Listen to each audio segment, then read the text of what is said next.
La RD 918 par laquelle doit passer le Tour de France s'est effondrée le mercredi soir dans la nuit.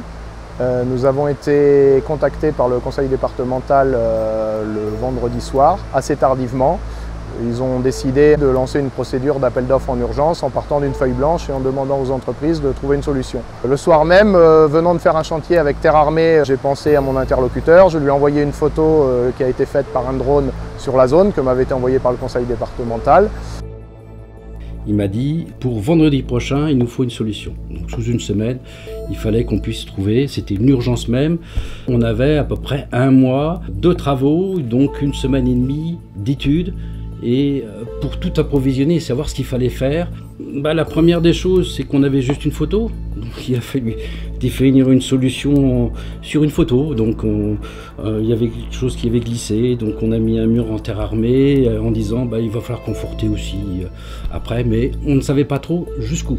Le projet qui a été imaginé s'est fait en à peu près 24 heures, avec un chiffrage derrière de tous les travaux annexes et de devis également avec la solution technique Terre Armée. La solution consiste à mettre une poutre béton ancrée avec des clouages en partie basse et après on monte au-dessus donc un mur en terre armée. Un mur en terre armée, c'est relativement simple, hein, c'est un sandwich de remblais et d'armatures. Les armatures étant connectées en façade à des panneaux. C'est une sorte de Lego qu'on vient monter devant qui fait la façade. Il y a de la poussée d'éther sur les panneaux, les armatures travaillent en frottement pour résister aux pressions des panneaux. On a transmis un dossier complet au conseil départemental le mardi soir.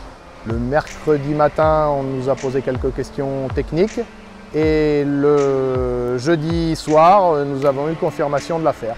Et dès le lundi matin, nous étions à pied d'œuvre avec le terrassier. Le mur, c'est un mur à peu près de 250 mètres carrés, sur une longueur à peu près de 50 mètres de long, donc en hauteur moyenne 5 mètres de haut, et au-dessus, il y a un talus qui pour aller jusqu'à la chaussée d'à peu près 3-4 mètres de haut. La particularité de ce chantier et de cet appel d'offres d'urgence, c'est que le Tour de France passe ici le 27 juillet et qu'il nous restait donc 5 semaines pour réaliser le chantier. Nous avons trouvé le rocher à l'endroit où il avait été estimé et la première ligne d'écaille a pu être posée. Il nous reste donc aujourd'hui 3 semaines au stade d'avancement que vous voyez actuellement pour terminer la totalité du chantier, à savoir boucher la totalité de ce trou, faire les enrobés et pouvoir laisser passer le Tour de France le 27 juillet.